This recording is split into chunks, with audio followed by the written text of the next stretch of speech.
And what it's meant to do is kind of get you through the first couple days where your milk is in, your supply is getting established, help you get a good latch so that you don't end up too sore. And then we have other classes that'll take you through the first 4 months, 6 months, and then more nutrition and weaning.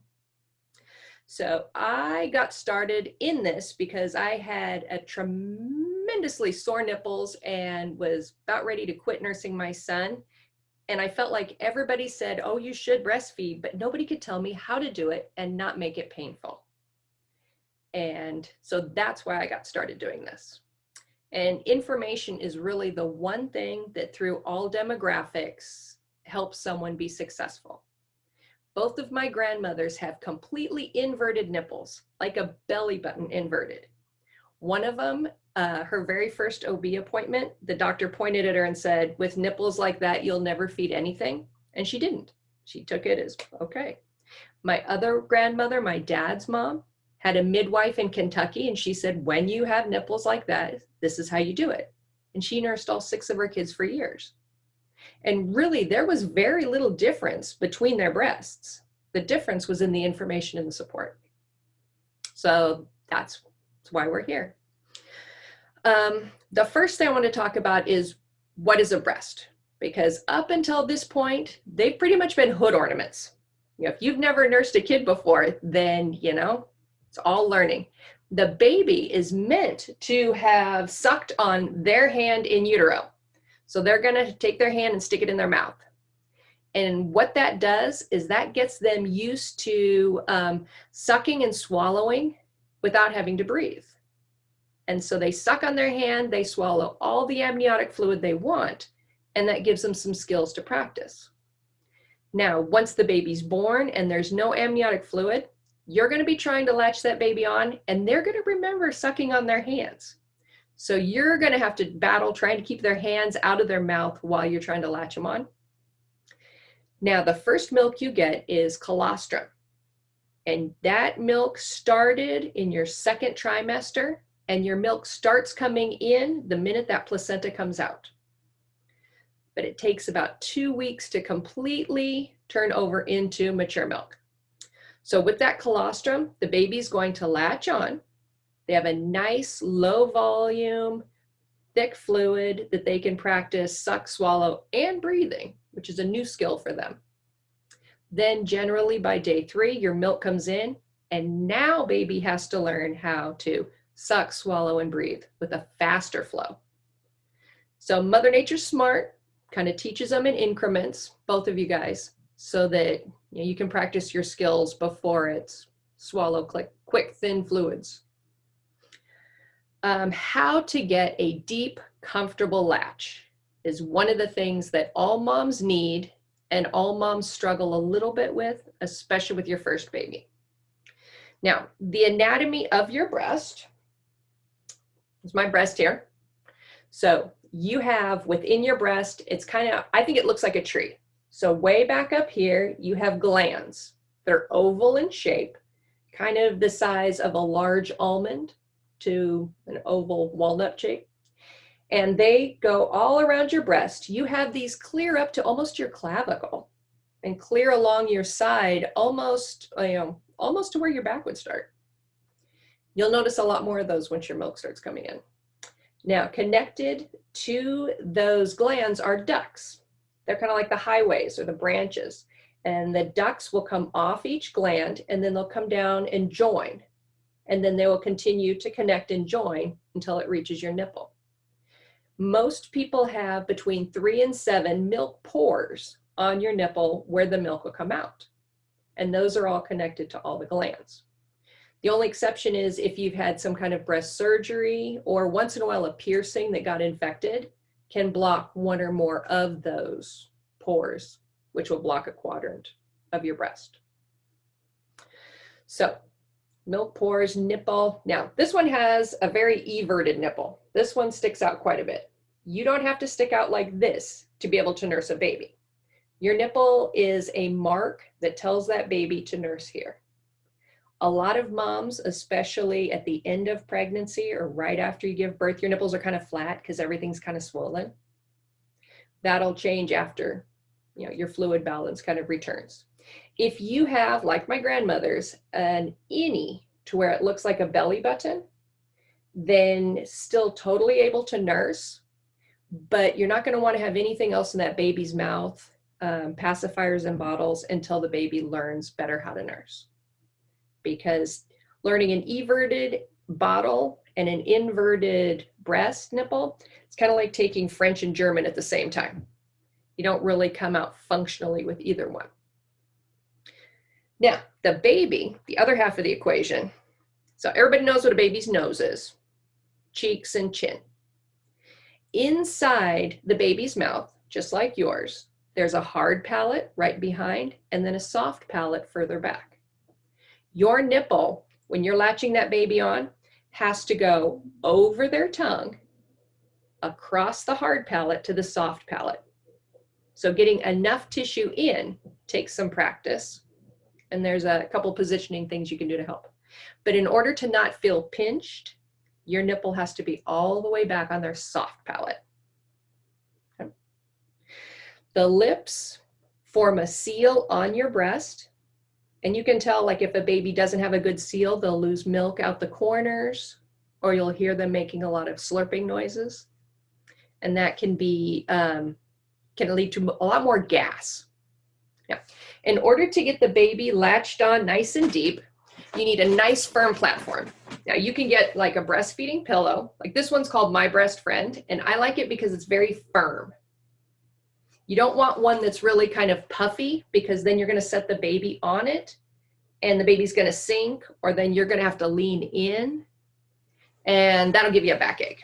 These go all the way around you and lock, and that can really help keep you from getting a backache.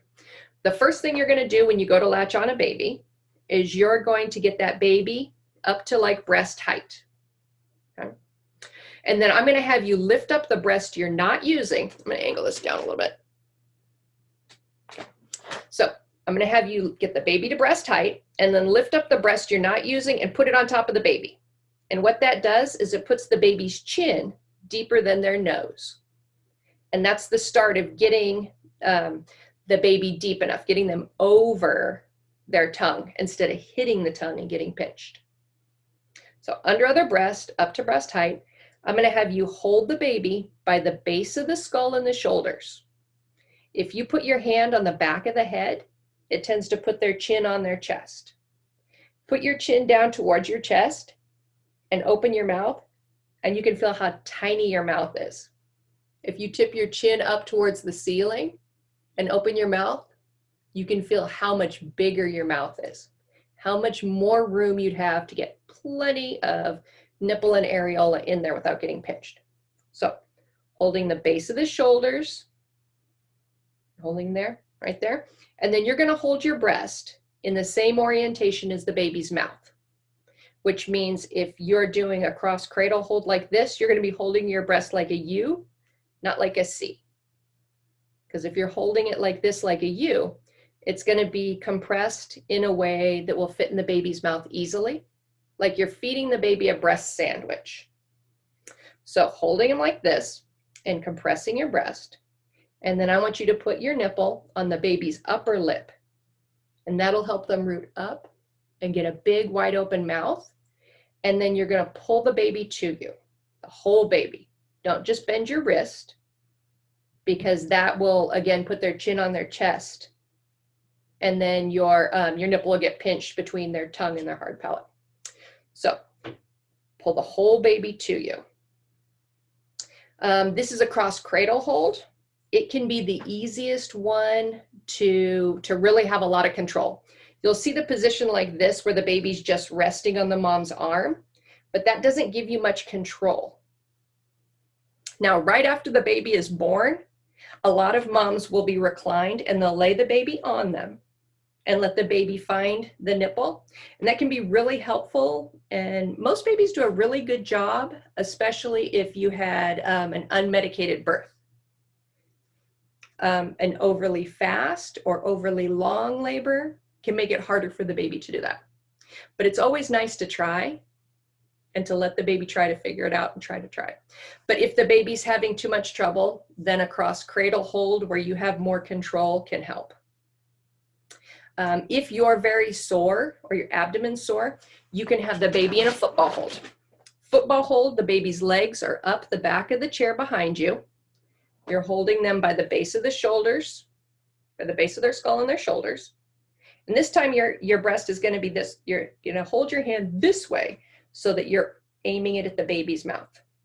And then again, you're going to touch your nipple to their upper lip. Wait for a wide open mouth with their tongue kind of down and forward. Because their job next is that tongue is to reach out and bring your breast back. So keep tickling until they open up wide and their tongue is down and forward. And then you pull the baby onto you. It's really common the first couple days for it to take 3, 4, or even 5 tries to get a comfortable latch, and that's okay. Everybody's just learning. Now, so that's cross cradle and football. Side lying is laying on your side, usually on the bed, and the baby is along your body next to you. The hard part with this is getting the baby close enough to you, because the baby needs to be kind of in a bit of a neck extension to get a comfortable latch. But side lying can be a really comfortable way of getting plenty of rest and being able to kind of doze off while the baby's nursing. Reclined or biologic is laying back and having the baby on you. It works best if the baby's kind of diagonal.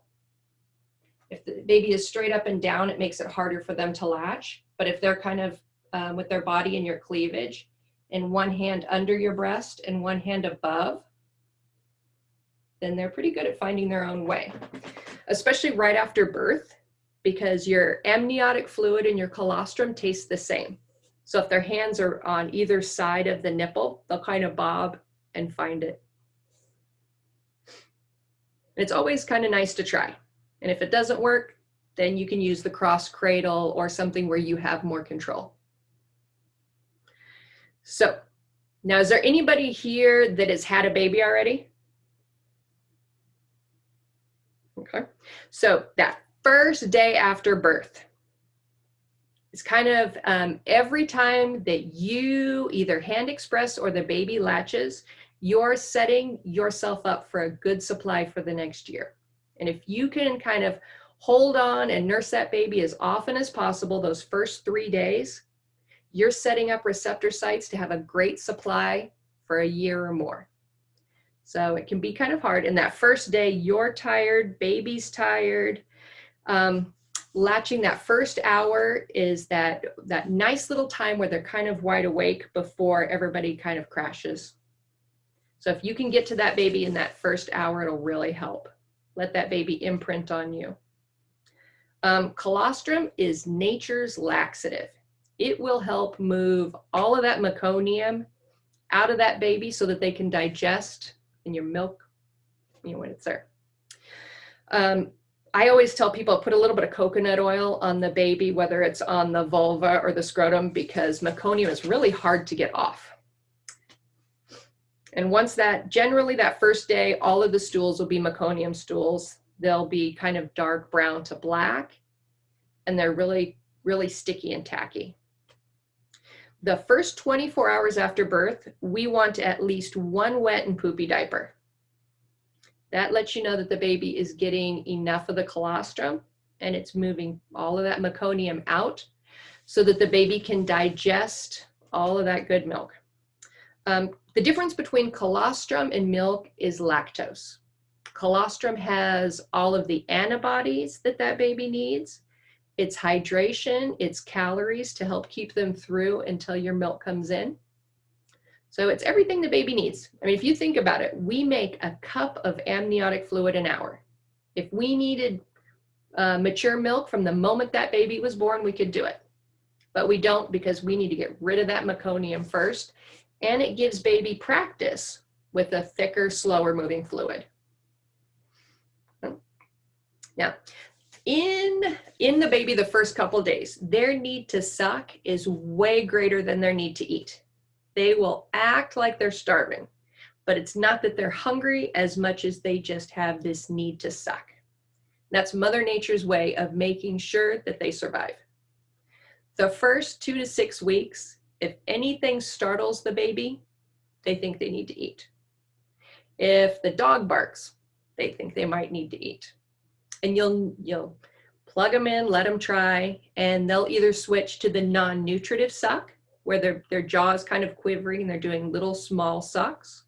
Or if they're truly hungry, they'll do nice, deep, big sucks. And it takes about 1 to 3 minutes of those big, deep sucks. And then all of those muscle fibers around the ducts will contract and you will expel milk. And that takes generally about 3 days to really come in.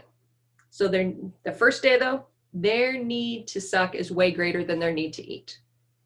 A meal of colostrum is about 5 cc's. So about a teaspoon is a full meal. If day 1, if that baby is too sleepy and it's been an hour or 2 and you're awake, then you can hand express. In hand expressing, you are basically pretending that the blade of your index finger is the baby's lower gums and the pad of your thumb is the baby's upper gums. So you're going to put your finger right under the nipple and the pad of your thumb on top. Then you're going to open your fingers about 1 centimeter and press in towards your chest wall, and then roll your fingers forward towards the base of the nipple. You're not sliding on the skin, you're moving the tissue underneath. Generally takes 3, 4, or even 5 compressions with colostrum, and then you'll see a bead of colostrum on your nipple. And you can take a spoon and catch it, and then keep expressing until you made a little puddle on the spoon, and then you can tip that into the baby's mouth. And for your body, that counts as a feed, triggering those hormones to bring your milk in faster and more abundantly. And that colostrum will keep the baby's blood sugar stable, but not fill them up so much that they won't want to actually nurse in an hour or so when they wake up again. So hand expressing is a great tool.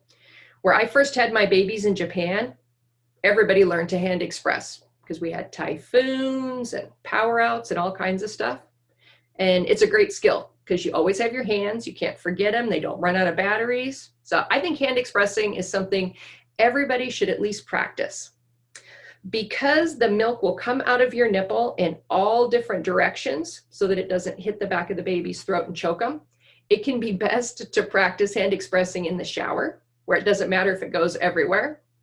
You can also take like either a quart or a gallon Ziploc and put the whole bottom half of your breast in it, and then practice hand expressing. If you don't have any contraindications, if you're not on pelvic rest or anything, the last week or 2 of your pregnancy, you can practice hand expression, and you can collect those drops of colostrum onto a teaspoon and then draw them up in a syringe like you get for giving babies medicine. Like I use these or those, like that. And so you'd collect it, put it on the teaspoon, and then draw it up in the syringe, and then you can put them in a Ziploc and stick them in the freezer. And that can help, especially if you have something like gestational diabetes and you're worried that maybe the baby will have some trouble with blood sugar. So you can kind of pre-pack food collecting colostrum in the last couple weeks. If you cannot express colostrum, don't worry. The baby will be much better at it than your hands are, especially in the beginning. And even if you don't see colostrum, it's in there. Most people never see it because it goes from the breast into the baby. Okay. So that's day 1. Day 2,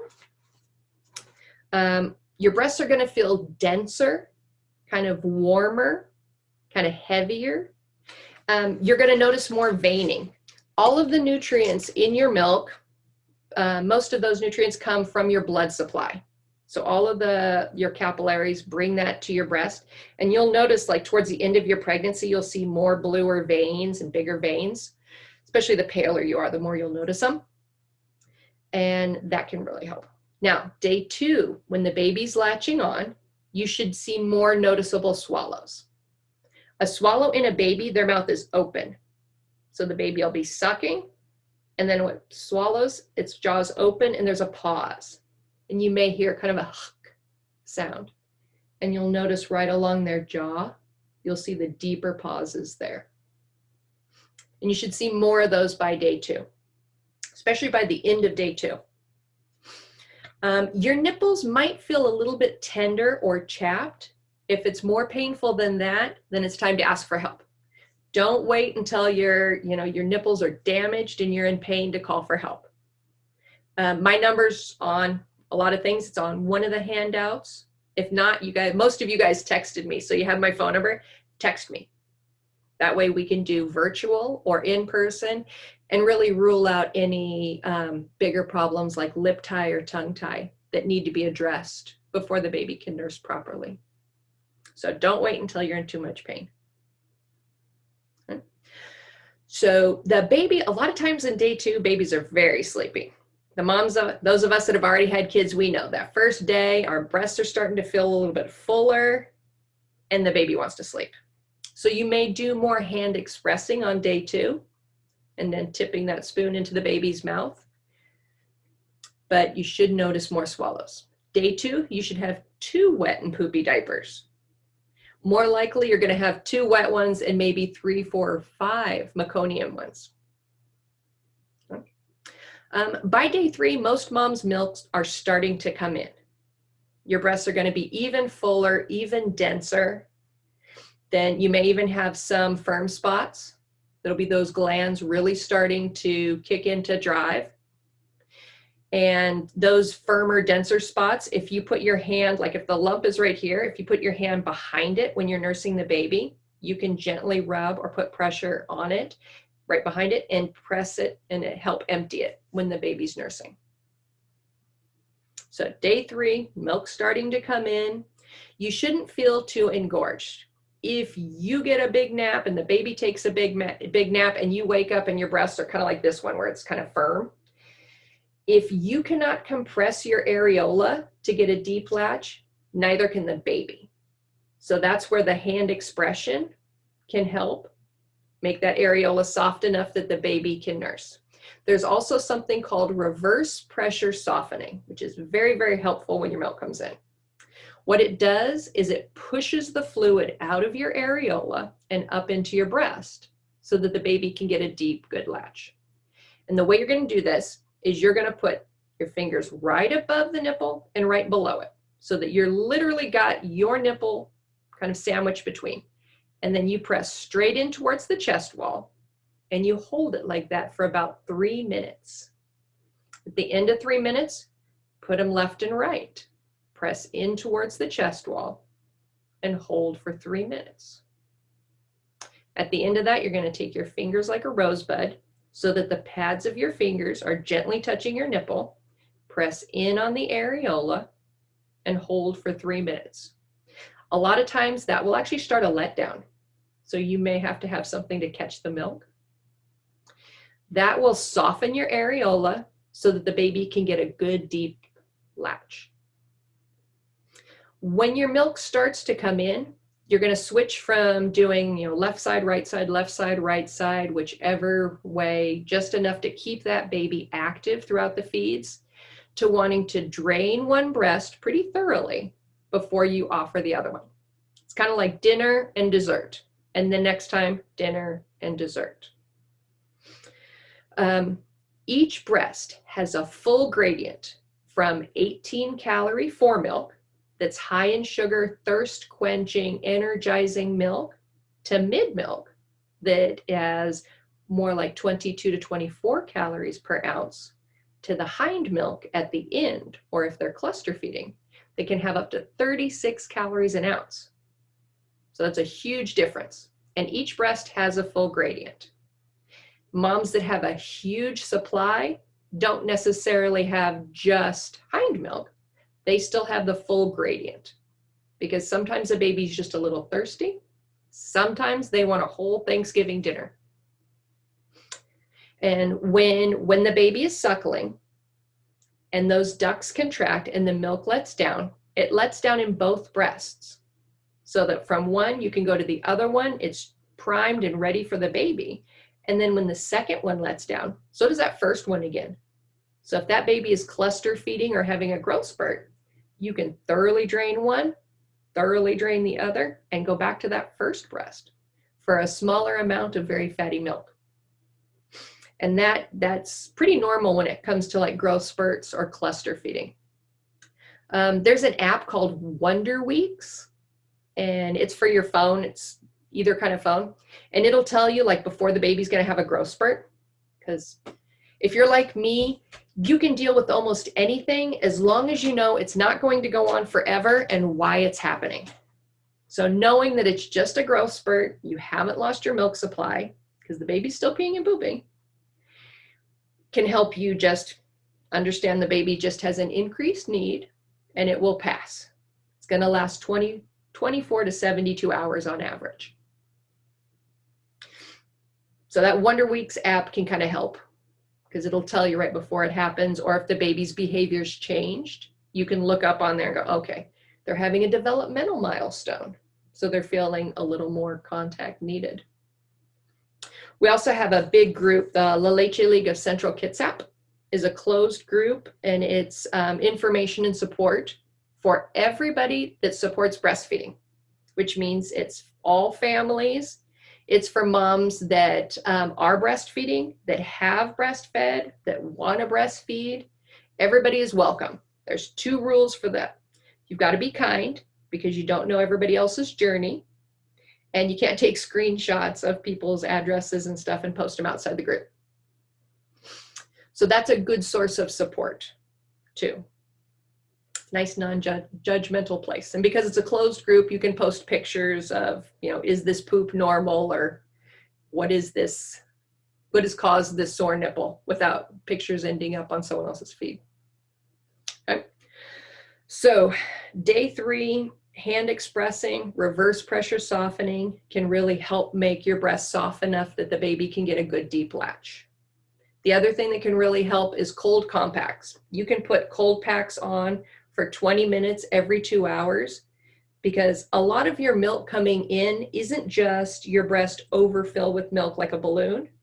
It's swelling between the cells that the only way that swelling gets removed is through your lymphatic system. So the cold packs can kind of help your body move some of that swelling out. Your milk coming in is a mild inflammatory response, and it can make you feel kind of achy, kind of tired. Some moms will even have a really low-grade fever, like 99 or so. Getting plenty of rest, drinking enough fluid to thirst. Most moms drink probably about 1 gallon to 1.5 gallons a day when they're nursing. More than 2 gallons can be medically hazardous. You know you're drinking enough if you don't feel thirsty, and when you pee in the toilet, you shouldn't be able to tell you peed, with the exception of the first time you go after your prenatal vitamins, because those B vitamins will make it a different color. It's a good idea to continue taking your prenatal vitamins the whole time you're breastfeeding. It can help your body have plenty of nutrients without pulling from a lot of your stores.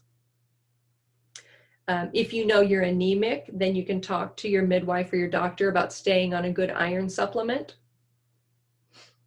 Okay. Let's see what else. So draining one breast, a haka. When you're engorged, this is a haka, and it can be really helpful too. It won't empty a breast the way a breast pump will, but it can help catch the runoff.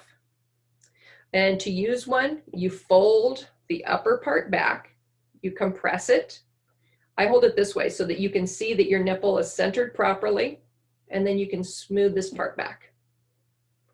This will catch the runoff from the other side. To prevent it from pinwheeling around the room if it loses suction, if you take one of the black hair rubber bands and put it around this part, and then you can chain the black rubber bands up so that you can hook it to like your nursing tank or bra clip. And that can be really handy, because whoever said don't cry over spilt milk, it wasn't breast milk, because that is an annoying thing to have happen. So hakas can be very handy for removing some milk without triggering a bigger supply. Pumping habitually, like after feeds, will raise supply.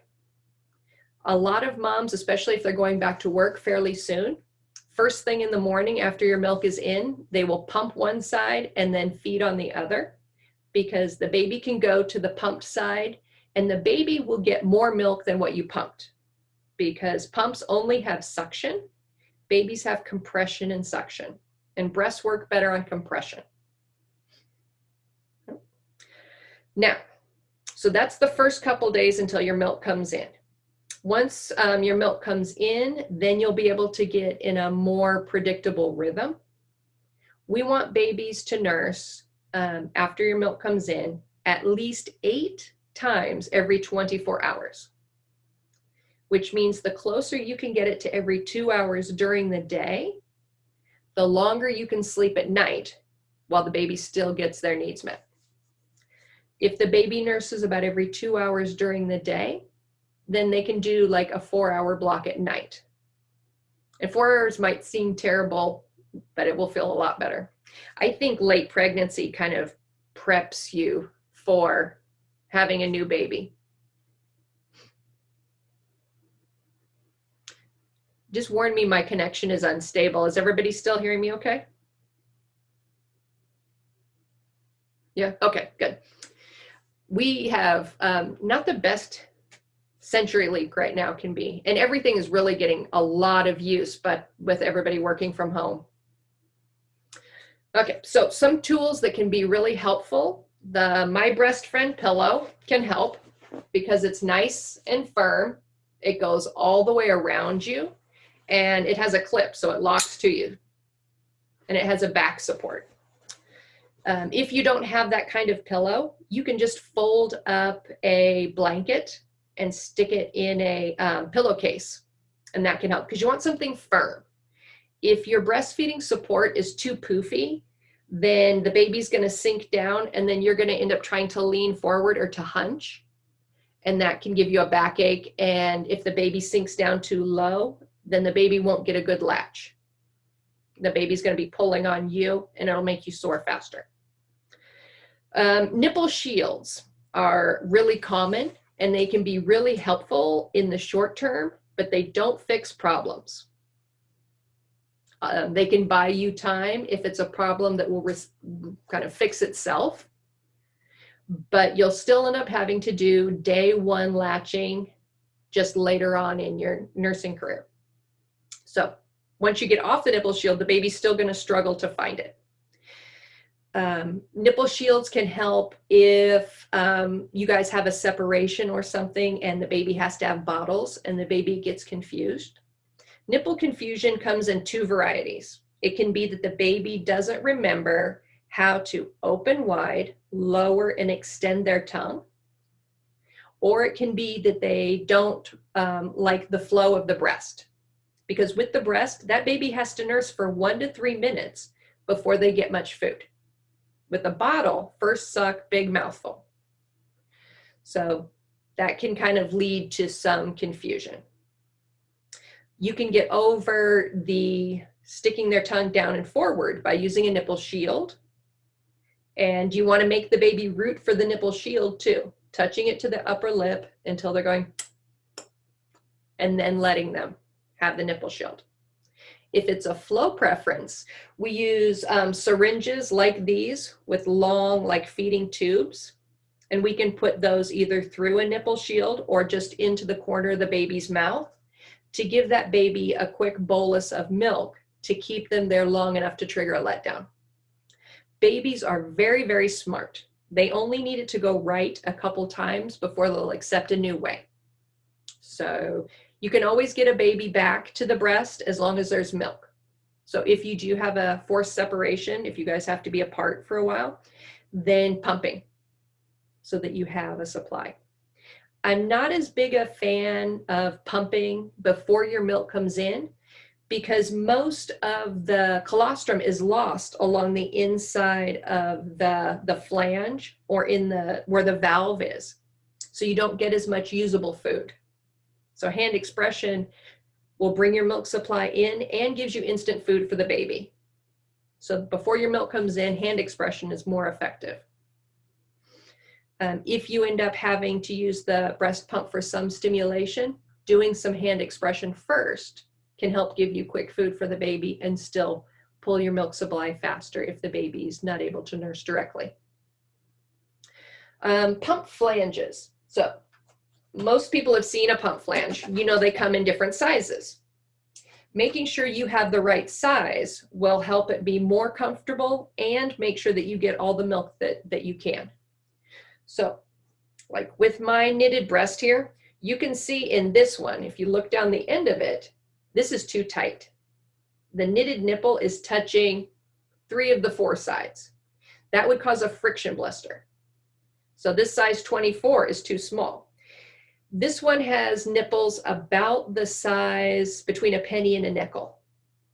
And if your nipples are in diameter between a penny and a nickel, you're probably going to need the 27. And it's easiest, like with Medela pumps, you can take this part off and you can look down the center so that you can see into it, or you can take a picture so that you can see how it fits easier than with like the Spectra ones that are connected. But this one, you can see now that it can sit in the center, not touch any of the sides, and you have about 1/4 of an inch of areola around going into the tunnel too. If more than 1/4 of an inch around is going in, then it's too big and you need a smaller size. Now, nipple shields are different. Nipple shields, if you use a size 27 pump flange, you'd probably use a 24 nipple shield, because the nipple shield is meant to fit your nipple comfortably, but more snugly. So it's usually about 3 millimeters smaller than the pump flange size. And if you forget, you can always call us and ask.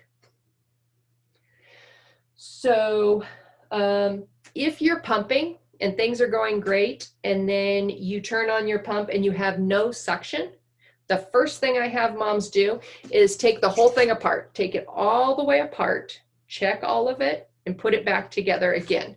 A lot of times that'll fix the problem. The most common thing that causes the problem are the little duckbill flanges that are underneath.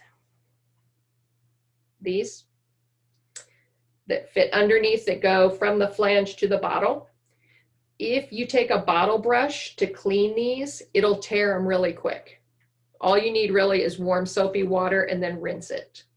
Anything that you clean that has breast milk on it, if you first rinse it with just warm water and then soapy water, it'll clean better.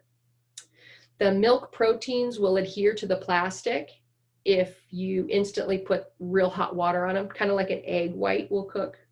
You can end up with that same hard to remove stuff on your pump flanges. Okay. An SNS is like the feeding tube and syringe, and it's a way of giving the baby a full supplement while at the breast.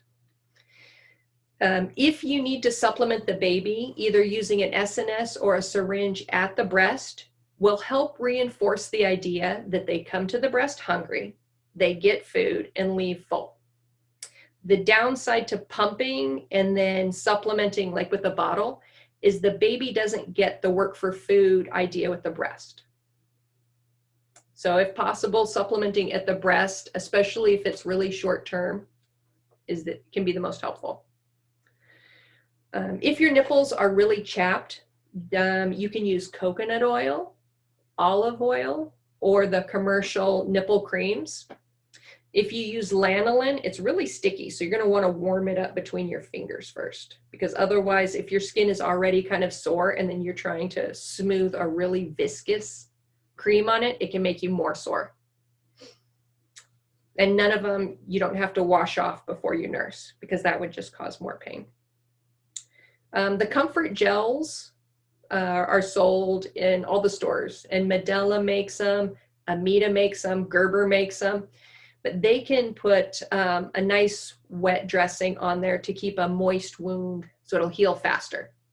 What you don't want is the scab on your nipple to dry out, because then when the baby nurses, it can cause more damage. So you want to keep it nice and moist.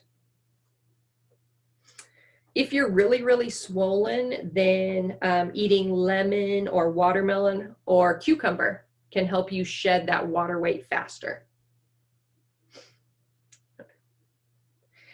Now, if anybody has any like piercings or breast surgeries, then it can be helpful to have someone look beforehand and make sure that it's not going to impact your supply. C-section can make your milk take a little bit longer to come in, partly because of all the fluids that are hung, and also your body's healing from major surgery. If you have any hormone imbalances like PCOS, that can make your supply a little more fragile, make it need to be emptied more frequently. If you have thyroid issues or diabetes, most of the mother's milk teas and stuff have an ingredient called fenugreek. But if you have issues with blood sugar, you should not take fenugreek. You should use like a mother's milk tea or like a Legend Dairy Supplies. They have some good supplements that don't have fenugreek. Okay, and jaundice can make babies sleepy too, but hand expression and giving them colostrum will help the jaundice move away faster. Now, do you want to see if they have any questions now? Let's see. Now, do you want me to hand control over to you? I can just read the chat if anyone puts something in there. So far, there's nothing in the chat. So if anybody has any questions or any topics that you want covered or anything you missed, if you type into the chat, then we can either unblock your mic or Joey can read it out loud. So if anybody has any questions. Is anybody having twins? Because that brings its own problems. Okay. Okay, so the Mary Kate wants to know if there are any pump recommendations because there are so many to choose from. There definitely is, and some are definitely better than others. Now, most people's insurance will cover a range of them. Spectra, Similry, the Medela, most of them are really good. The newer pump and style actually has an air block so that they're closed systems. One of the things you want to look for is a closed system. This is a Spectra one, but they have this in the back, and this is a water filter so that the air that touches the milk never touches the pump motor. The suction is created this way for the pump by that little diaphragm. A closed system means that none of the particulates and the sugars in the milk can touch the pump motor where you can't clean it. Medelas, the older ones, typically the same air that's in the bottle is the same air that goes down the tube and into where the diaphragm is. So that's a really hard place to clean, and it's dark and it's damp and it's got a food source with milk, so it can grow mold. So newer Medelas that are closed systems are good. Spectra is good. Similry is good. Some of the Amida ones are really good. Some of them are okay, depending on which ones. I encourage everybody whose insurance covers a pump to get one, because if nobody uses it, pretty soon they're not going to cover it. And if you're only going to be gone short times from your baby, one of the best hand pumps is Medela's Harmony. It's cheap. They're like $38, $40. If you turn the handle this way, this side is for triggering a letdown with short, quick suctions. Then once the milk starts flowing, just like the baby, suck, swallow, breathe, suck, swallow, breathe. And this is perfectly fine for short times away or even like part-time work. If you're going to be gone for a full day's work, then you probably want like one of the Spectras or a Medela or the Amida pumps. And like with my kids, because I was seeing moms and going from house to house, I had like 3 pump sets so that I could pump at least 3 times and not wash stuff during the day, because that's a big part of your break. And I would set everything up. I'd use a nursing cover in the car, put my seatbelt over it, and drive to the next mom's house. And then when I'd park, I'd get there, put stuff away in a little cooler, go see the mom. And I pumped in between each client, because depending on your job, it can be hard to find time. But if you can find a closed system pump, I recommend those. This Spectra doesn't have the in battery. The one that's blue, I think it's the Spectra 1, has an inboard battery, so that can be nice in the car or if you don't have an office.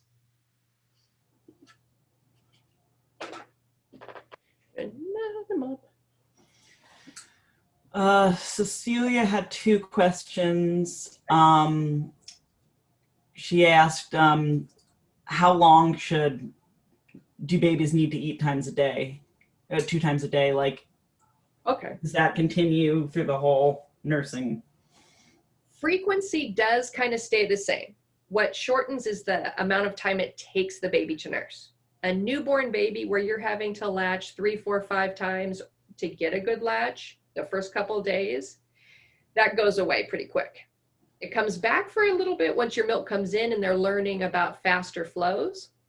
But then for about the first 2 months or so, feedings can take about 20 to 30 minutes. By the time the baby is 4 to 6 months old, it may take 5 or 10 minutes, depending on how many muscle fibers you have around those ducts will tell you how fast that milk will be expelled. Also, depending on your supply, the volume of milk in each breast, because you can fill a Home Depot bucket with a big gulp cup or with a Dixie cup. But if you have a Dixie cup, you're going to have to empty it more often. So if you have a smaller storage capacity within your breast, you may need to nurse 8 to 12 times always. The baby will just get more efficient and the feeding times will get much shorter.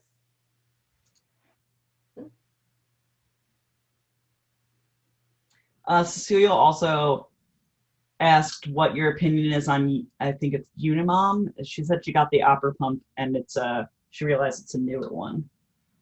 I actually have seen a Unimom, and one person that had it really liked it. The other person, I think she returned it and got a Spectra, but I don't think it was because it was ineffective. I think it just didn't work well for her. Now, you have to kind of fall in love with the pump the way you fall in love with the baby in order to get much milk. I've seen moms that have breasts full of milk, but if they're thinking in their head when they're pumping that they need to save it for the baby, they won't let down milk. So taking like a video or audio clip of the baby not shrieking, but just fussing to be fed can help trigger a letdown with the pump. You can take something the baby wore, put it in a Ziploc and close your eyes and smell that. Something to help you fall in love with the pump will make any pump work better. And it commonly can take 5, 6, 7, 8 times of using a pump to kind of really fall in love with it like you do the baby. Also, your body wants to produce the exact amount of milk that you needed yesterday. It's not human nature to make more than what you need. That's a waste of resources. So if you want your body to make more milk, then you would thoroughly drain one side. And when it's thoroughly drained, it will feel kind of mushy squishy, more like a breast again, and not like, over full. And when you express a drop of milk, it'll be opaque because you will have gotten through that gradient to the hind milk. And then you'll empty the other side. You can express a drop to check and then go back to that first breast, because stimulation on an emptier breast makes you make more milk tomorrow. It's all about, it's not supply and demand, it's demand and supply. And if you demand more for a day or two, you'll supply more.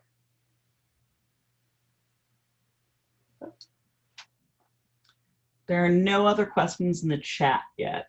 Okay. I don't know if anyone has any more questions. Or if there's a topic that someone wants covered or more covered, this is a good place to ask any questions that you have. One of the hardest things for me was getting my baby to open his mouth wide enough. I had kind of the whole gamut of births. Seemed to be Mother Nature's way of making sure I could be helpful. My first baby was a C-section. He was transverse breech, and he just wasn't ready. He wasn't hip. So I did a lot of hand expressing, My second and third sons were born OP, so they were sunny side up, so they had a headache and they didn't want to open wide. So I ended up latching them on and then pressing on their chin to make them open a little wider, or taking them off and making them redo it because it wasn't comfortable. So birth can affect nursing, especially the first couple days. And a really fast birth can give them a headache, or a really slow birth. My middle son was 4 days. Yeah. By the end of it, I just wanted him out. Luckily, epically long labor isn't more difficult than an epically short. You still got 10 centimeters. You know, it just depends on how fast you get there.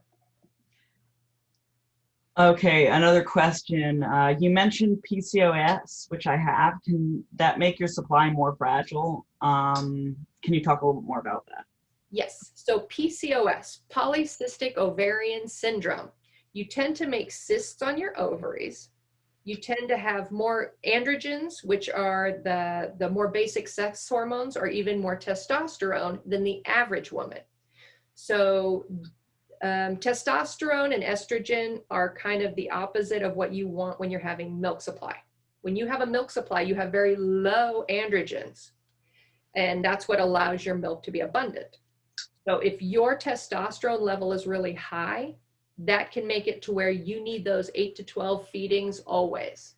You may end up, if the baby sleeps longer, pumping before you go to bed. Because say the baby goes to bed at 8 p.m. before you go to bed at 9 or 10, pump. And that can help keep supply. Every time you breastfeed or pump, you have a hormonal spike that tells your body to make milk. But those hormonal spikes only last between 8 and 30 minutes. So frequent spikes will keep your supply up all day. Otherwise, a lot of moms notice first thing in the morning, you've got tons of milk.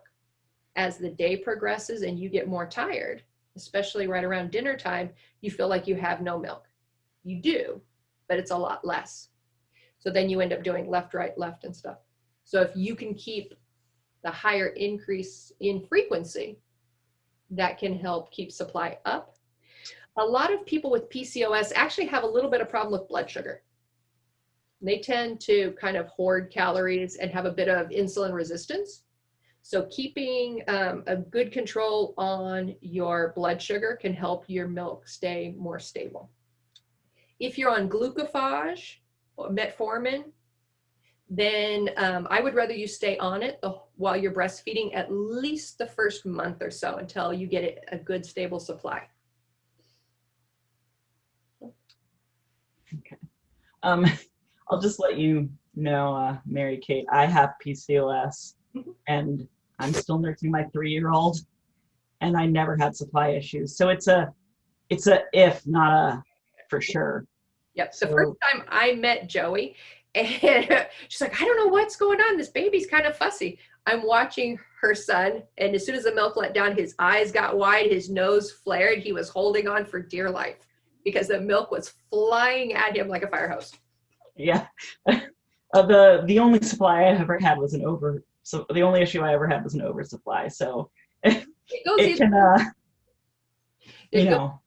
Yep. There's only maybes with breastfeeding. It's never for sure. Yep. The most true statement in motherhood is individual results may vary.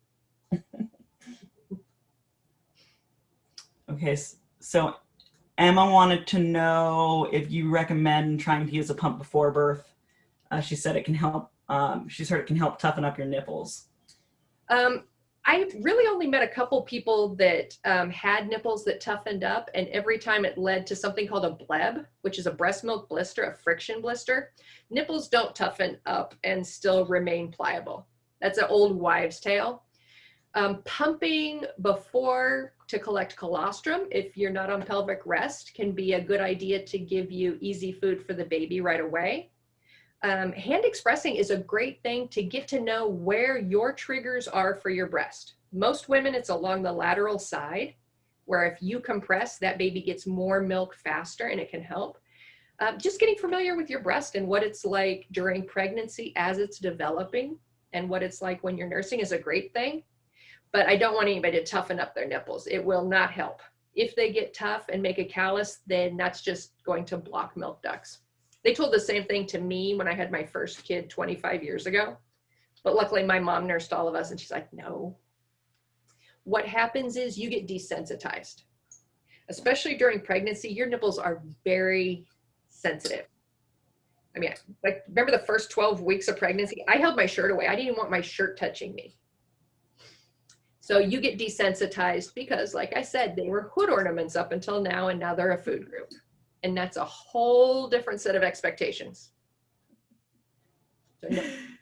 I have very little feeling in my nipples at this point. Like, yep. I think the nerves just go, yeah, no, I'm kind of overloaded. My husband will look at something my son does and be like, does that hurt? No. Yep.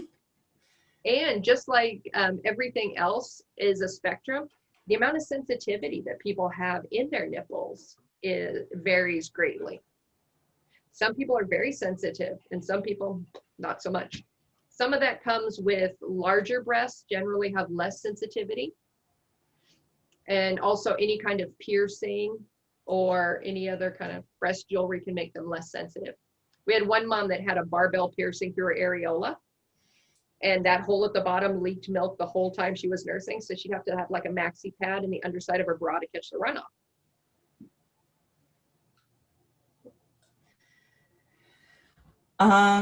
Next question is, how much of what you eat and drink goes into the breast milk? I have a friend who has read that it doesn't matter what you eat and drink, but there's so much out there that states otherwise. You are what you eat, and your milk is what you eat. That is what you're giving your body to make milk. So it is all, but most of it is broken down enough that it doesn't cause a problem for the baby or for you. Now, if either mom or dad has food allergies, I say avoid them. Why deal with a baby that's fussier than you need to? If nobody has food allergies, then most of what you ate while you were pregnant, the baby's already tasted because your amniotic fluid, your breast milk, and your breath are all flavored by the food you eat.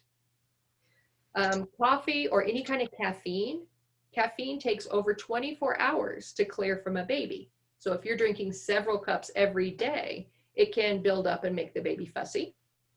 If you eat an entire head of broccoli, you will both probably have gas. Average baby farts 14 times a day.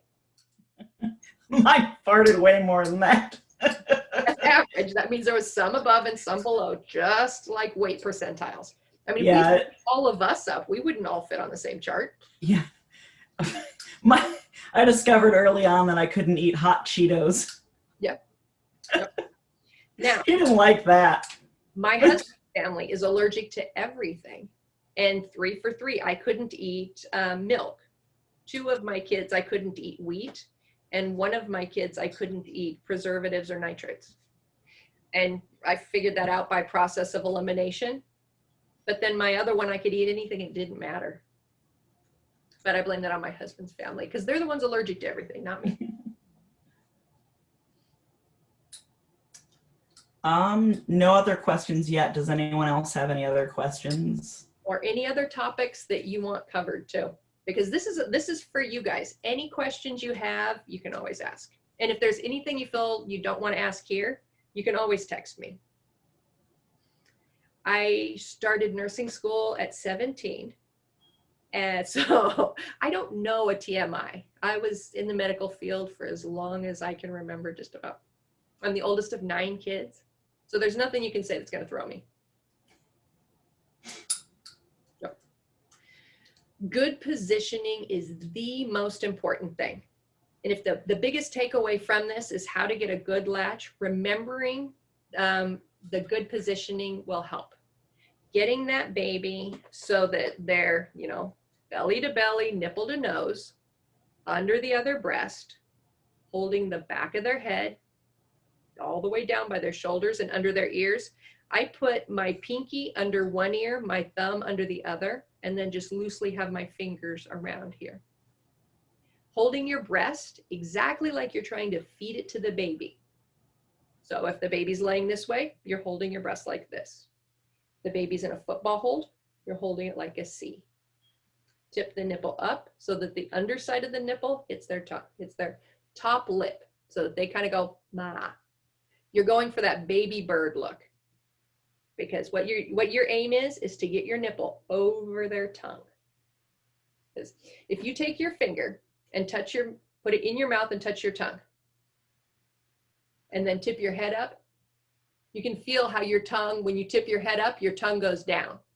So that would make it a lot easier to get your sensitive nipple over the baby's tongue. When the baby's latched on deeply, they will get a lot more milk a lot easier. Yep. When that baby's on there shallow, it's like when you pinch a garden hose and it restricts the flow. So it's all about getting a nice deep latch. And it takes practice, especially if you've never breastfed a baby before. And I have met a couple babies that come out not quite doing a great job. Usually they're the babies that sucked on their whole hand, but instead of having their tongue down, they shoved it back with their hand. So they're kind of folding their tongue up. But all they needed was some training, sucking on the mom's finger, making them root, sucking on the mom's finger. And then when they have a good latch, give them 20, 30 seconds, roll your finger over and stroke their tongue out. So it goes, bleh, and then latch them on. So anything can be learned. What we do is just watch that baby and see where in the chain of events to a latch that they're missing. And then you teach them that step and they'll proceed. The oldest baby I've worked with that had never breastfed was 18 months. And the baby went on to nurse for several years. She wasn't going to wean. She got to the 2-year appointment. The doctor said, oh, you're going to start weaning. She's like, I just got this right. So, and my job is information and support. You guys are the boss. I'm the information. If you don't like a plan or something sounds not right, then tell me. I got lots of ideas.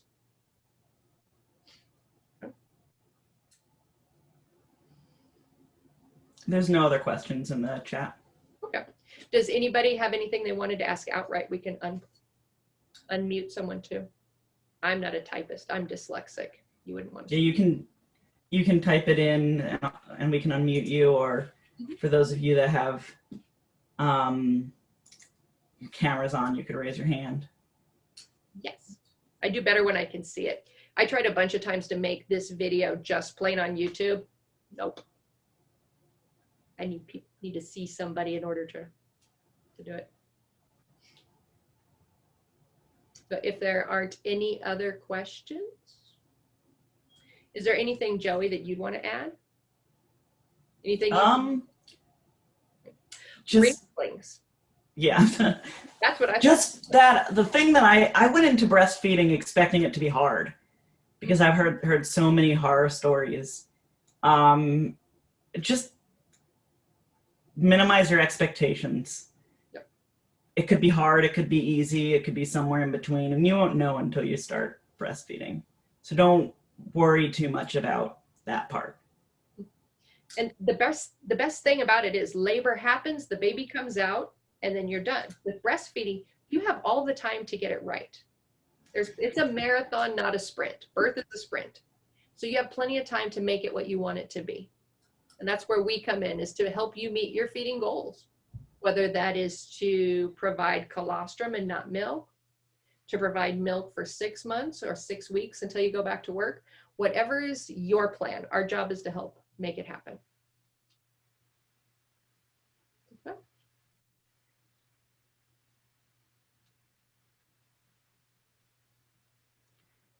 So Cecilia wanted to know if there's anything that she can take, teas or foods that can help boost milk supplements. Definitely. Where I had my first 2 kids in Asia, they use a lot of curries, which have a lot of fenugreek in it, and they use a lot of like fish soups and things. So fenugreek, as long as you don't have thyroid or blood sugar issues, can really help supplies. There's an entire it's a company called Legend Dairy, but it's dairy spelt like cows. And I like their supplements because on the package, it not only says what it has in it, but what that item is expected to do so that you can get the right one for you. If you don't have a lot of breast development during your teenage years or during pregnancy, then you might want something that has like goat's rue in it that would help with more glandular growth, as opposed to fenugreek, which will just raise prolactin levels. So being able to tailor which herbs or which supplements you use based on what you need from them. So Legendary lists all those things out so that you know you're getting the right supplement to do the right job. Mother's milk tea, if you don't have any medical issues, is a good kind of all around help bring your milk in faster thing. It's not particularly tasty. It has a little bit of a bitterness to it. I would make like 3 cups of it, and then I would pour like cranberry juice or something a little more palatable in it, and then sip on it throughout the day. Anything that can keep your hydration, your blood sugar, and everything more consistent throughout the day will help your milk supply throughout the day. If you find by the end of the day you feel like you don't have enough milk to make the baby happy, start mimicking a cluster feeding early in the day. So if you think by 4 p.m. you're going to be kind of low on milk, about 2 p.m. start feeding the baby at like 2 o'clock, 2:30, 3 o'clock, and tank that baby up before. And that'll help you fill the baby up for that day and make more milk tomorrow, because whatever you do today, your body's going to want to do tomorrow. And the best way to make more milk is to nurse a baby or to pump on an empty breast. And when you're doing that, you're not pumping for milk removal. You're pumping for hormone stimulation to make more milk the next day. Because there's 2 kinds of pumping. You can pump because you're separated to get the milk out of your breast to have for later, or you can pump for hormone spikes to make more milk for the baby later.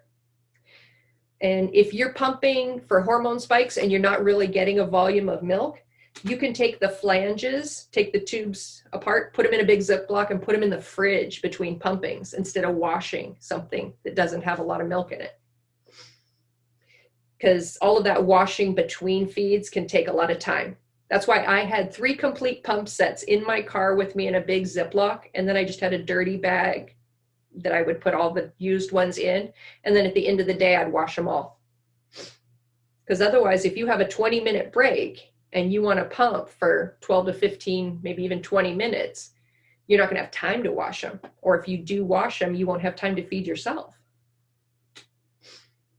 So setting them up so that you can minimize, we call them boob hacks or pump hacks, so that you can kind of maximize what you can do in the amount of time you have.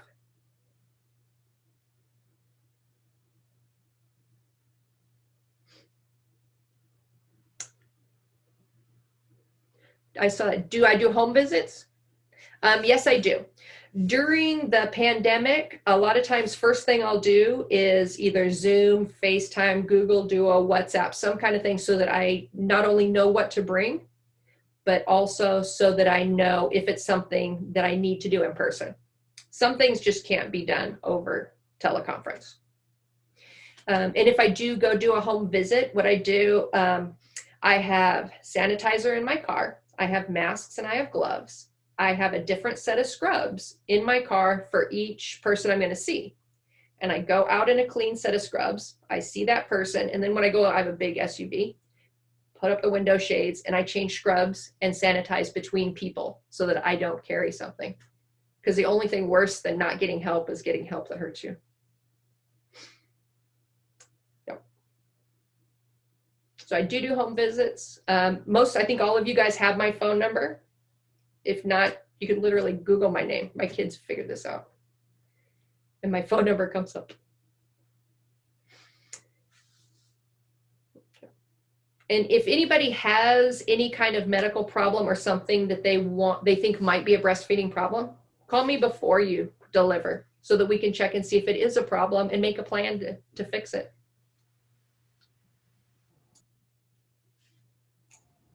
No other questions at this point.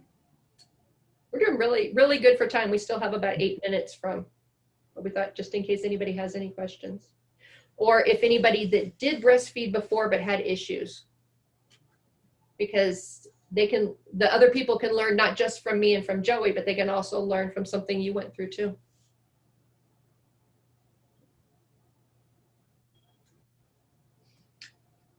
So getting a good milk supply, getting a good pump, finding a good pediatrician is good too. We're really lucky. This is a great area to be pregnant and have a baby because there's a lot of resources. It's nice. Getting all of that set up is good.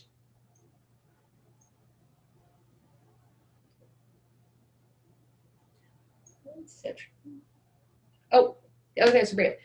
Baby carriers. There's some of them you can breastfeed in and some that you can't. Ring slings are inexpensive. You can get the one for $15, $20. And a ring sling is one piece of cloth and then two metal or plastic rings that the tail of it is woven through so that it has one thing to tighten instead of too many straps and buckles. Or wraps are really nice, but invariably I was standing next to a car in the Pacific Northwest where there's two puddles on either side of me trying to hold 9 yards of fabric. So they can be more difficult. A ring sling, because it's one piece of cloth that you can put the baby into. The baby in a ring sling can lay diagonal, just like your breasts, so they can be easy to nurse in. And I would put it on comfortably and then when I get in the car, take the baby out, put the baby in the car seat and leave the ring sling on so that next grocery store or whatever, I could just put the baby back in. So I like ring slings. And you can use those for up to like 40 pounds. And by that time, you really probably don't want to be carrying the baby everywhere anyway. I loved a ring sling, especially with a newborn. Oh, yeah. I did a lot of wrapping later on, but again, not for outside the house. I only wrapped at home. It's great for at home. It's really comfortable. Definitely is. But yeah, not out and about because I dropped a really nice one, the end of it in a puddle, and that was just. Nope. I know. Same thing, Pacific Northwest, never out of the house. I used either a ring sling or a structured, like a buckle carrier. Mm-hmm. Yep. I'm from California, so sometimes the rain thing still mystifies me. Baby carrier. If you need to use a bottle, making sure that you use one that flows slowly, like a breast, can help. So there's something called pace feeding. These are not the bottles that I would recommend. It's just the one that came with the Spectra. But when you're feeding the baby a bottle or whoever's feeding the baby, you want the baby to be more upright. If the baby is under, it's going to flow too fast. So if you keep the baby upright so that the milk fills the nipple and you watch the baby, when the baby's actively sucking and swallowing, keep it that way. When the baby wants to take a break, you can either take it out or you can tip the baby upright so that the milk isn't in there. And they won't just keep swallowing air. That can really help. You want a bottle that flows. It should take the baby between 7 to 10 minutes per ounce. If it's going faster than that, it can make the baby prefer the bottle over you. I also took a pacifier and I'd put it on my thumb and I'd mimic the way a breast worked. I would give the baby the pacifier for 1 to 3 minutes and then I'd switch to the bottle. Give the baby half an ounce to an ounce. Give the baby the pacifier. You kind of have to keep it below their eye view. But it can help keep the baby patterned, still more like a breast, with milk coming at increments, not at a steady pace. So that can help. If you're not sure how fast the bottle flows, put water in it, hold it upside down, and put a little bit of compression on the nipple. If it shoots out or drips before you even touch it, then it's going to be too fast. The Dr. Brown's with the preemie nipple flows about the slowest of anything I've found. There's a couple others like Komotomo flows pretty slow. That's a tongue twister. So finding a bottle that works well with breastfeeding can really help too. And you always want the bottle that flows slower than the breast so that the breast is the winner. How long can milk be frozen for? Depends on if it's a chest freezer so that the cold stays down, you can keep it for 6 to 12 months. And that was the end of their study, not when it went bad. You can keep breast milk at like 65 degrees to 68 degrees in a house for up to 8 to 10 hours. Fresh milk, never frozen. And that was the end of their study, not when it went bad. You can keep it in the fridge for 5 days or more. You want to keep it in the back of the fridge, not right under the cold draft or it'll start to freeze, but not in the door because the door goes into the room air often. you can keep it for 6 months in like on top or below your refrigerator freezer. If you go to work, you really need to just be at least 1 day ahead. A lot of people want to pump and make a big stash, but if the power goes out, then you're running to Central Market or Walmart to get dry ice and then putting duct tape on it so nobody opens it.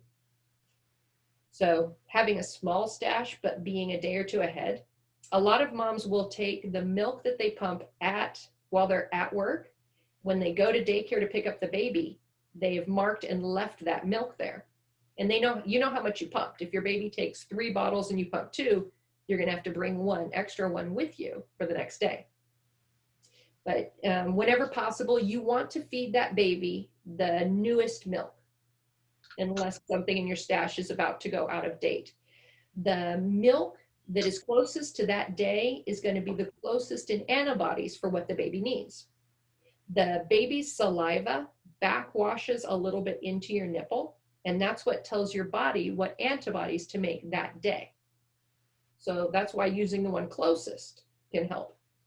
When moms are weaning, a lot of moms will start spacing out what they give and putting it either in between formula or foods so that they kind of keep the antibodies going for a longer time. Did that answer your question about the freezer? Freezer above the fridge, 6 months. Chest freezer, 6 to 12. Refrigerator, 5 to 8 days. Now, once you have thawed it, you have 24 hours from the time it's thawed to use it. So you only want to really get out of the freezer what you're going to use in that 24-hour period. And you can't refreeze it.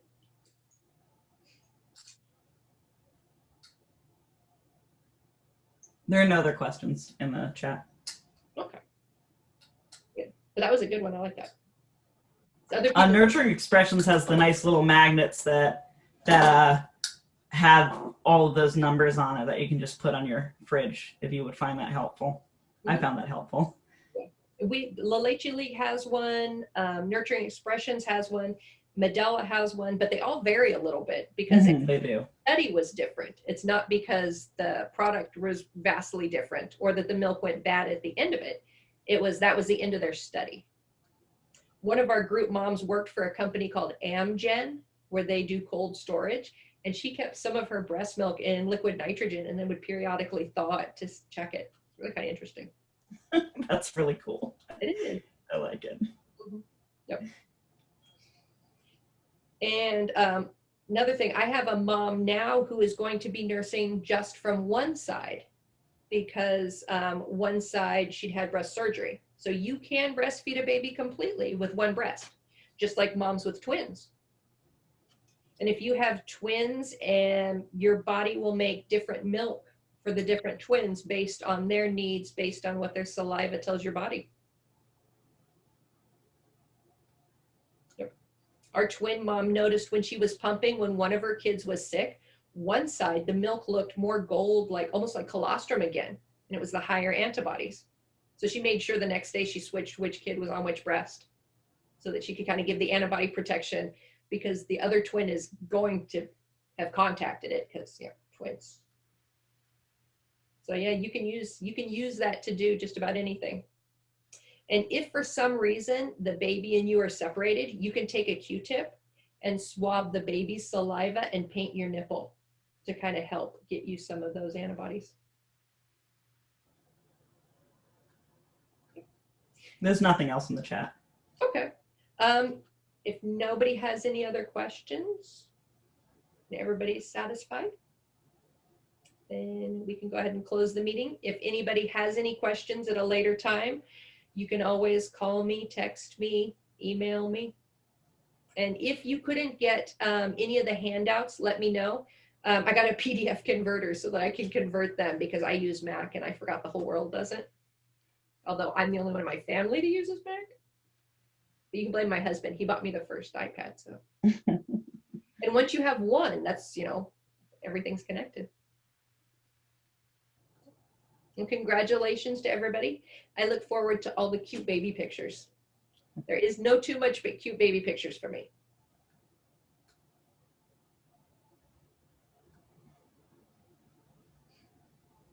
Thank you so much. Oh, you're very welcome. And when you think of questions, call me, text me. Awesome. Appreciate it. I look forward to meeting the baby. Thank you. Very well.